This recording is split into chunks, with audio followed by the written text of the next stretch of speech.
Nuphy just brought out a new budget keyboard that has a very cool new feature that you won't find on any of their other products. But is this actually a better all-rounder that's worth upgrading to, or just a new typing tool with a party trick? Let's find out.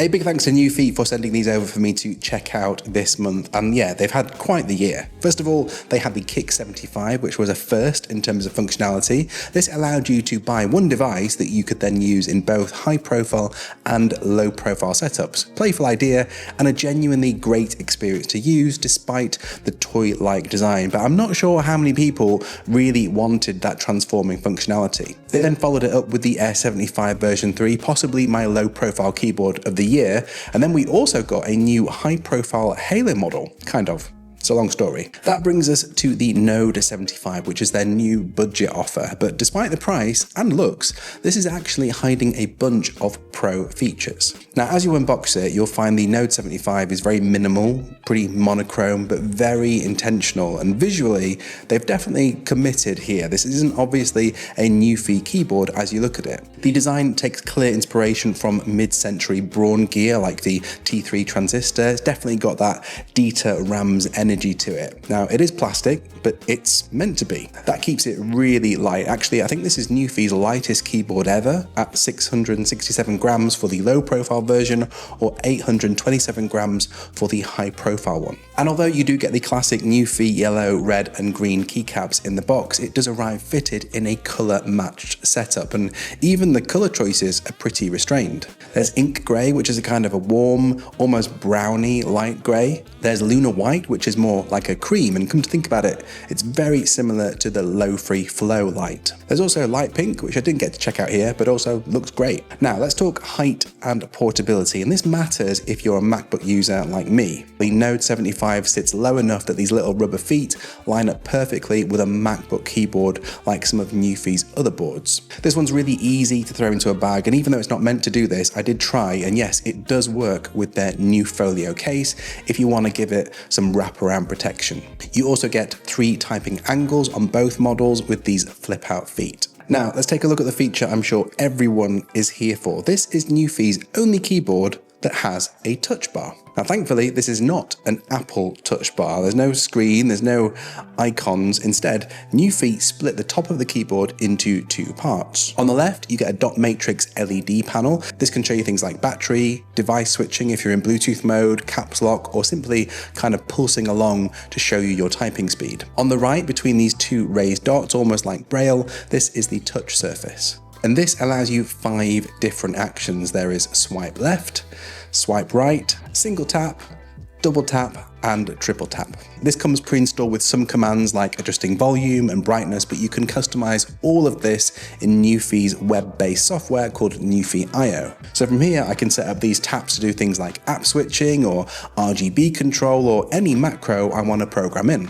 And yes, you can add multiple layers to these too, including macros, so there's actually a lot you can do with just this touch sensitive area here if you like lots of customization and play. And I'm sure you're wanting to know the big question, does it actually work? Well, I've been testing this out for a couple of weeks now, and yeah, most of the time it's pretty good. You could say that it's actually more functional than having a knob on your keyboard. The swipes always register cleanly, and that raised dot texture helps even if you're not looking at the keyboard. Plus, the positioning of this has been very well thought through. You're very unlikely to trigger it by accident, for example, and I think low freeze designers should probably take note here. Now, for some reason, I did find that the single tap command can be a bit tricky to activate sometimes, but overall, this is one of the few touch bars that feels useful instead of gimmicky. I think Nuphy IO deserves a quick mention too. It's very simple to pick up and use. There's no firmware drama or profiles that need downloading and loading in before you can use it. You just plug the keyboard in with the supplied USB-C cable,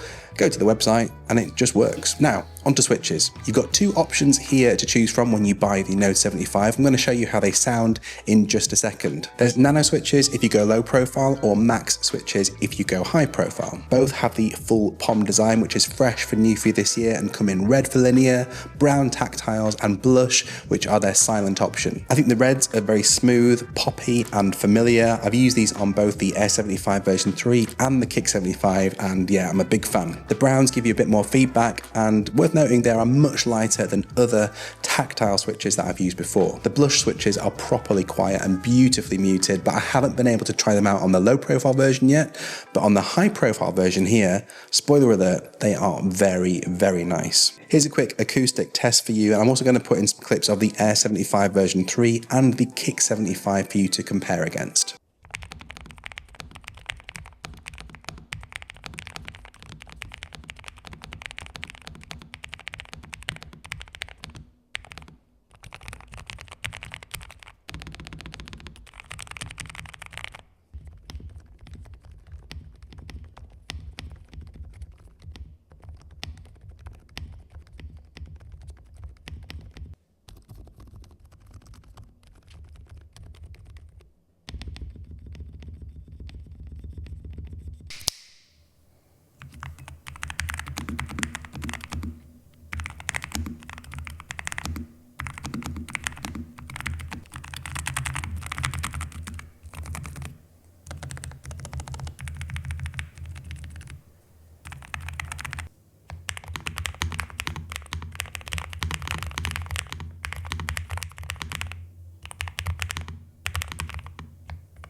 Now obviously if you don't like any of these switches or keycaps, pretty much everything is hot swappable, and for a plastic board, I think both versions of the Node 75 sound surprisingly good to me. That gasket mount design really takes the edge off, so there's no harsh pinging or echoing here that you might find on some more expensive keyboards in this category, or maybe if you're upgrading from earlier versions of the Air 75, yeah, this is going to be a big difference in your typing experience. Next up, let's talk modifications. I was really interested to see that this keyboard has got some standard screws around the back here, which I promptly took off, but I couldn't get any further than that. If anyone does own this and has been able to disassemble it, just let me know how you did that down in the comments. I just couldn't figure it out, so I'm assuming it's not meant to be opened up for surgery. Now what I was expecting to find in there was a pretty straightforward gasket mounted design with a polycarbonate plate and maybe a little bit of foam included too.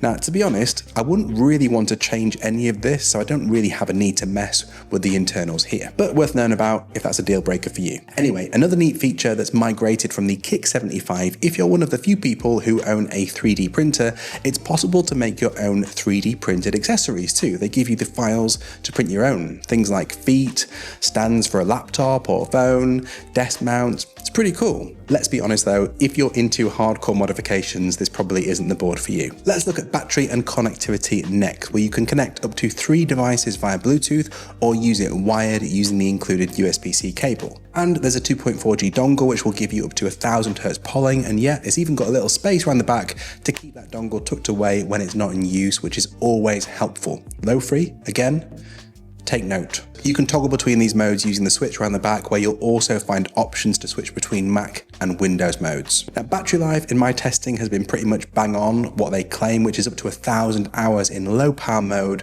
with the RGB lights off. It's more than enough than what you'd expect here at this price point. Alright, so if you're watching this, you're probably wondering, is this better than the Air 75 version 3 or even the Kick 75? Well, price wise, the Air 75 version 3 is a $40 bump on both the Node 75 and the Kick 75. And now for my money, the Air 75 version 3 is probably still the best keyboard that Nuphy make right now. It's probably my favorite keyboard I've tested all year actually. And importantly for me here in the UK, that one is the only one that comes in an ISO format too. However, for the sake of a $40 saving, I think the Node 75 is a superb keyboard from Nuphy, and I'd definitely get that over the Kick 75. The sub $100 market is a really tough keyboard area to crack. You're up against the likes of the low free flow light, some of the Keychron options, and even Logitech too. This is by a mile the best keyboard in this price range I've ever tested, and it's actually far better than many keyboards I've seen this year that cost twice as much.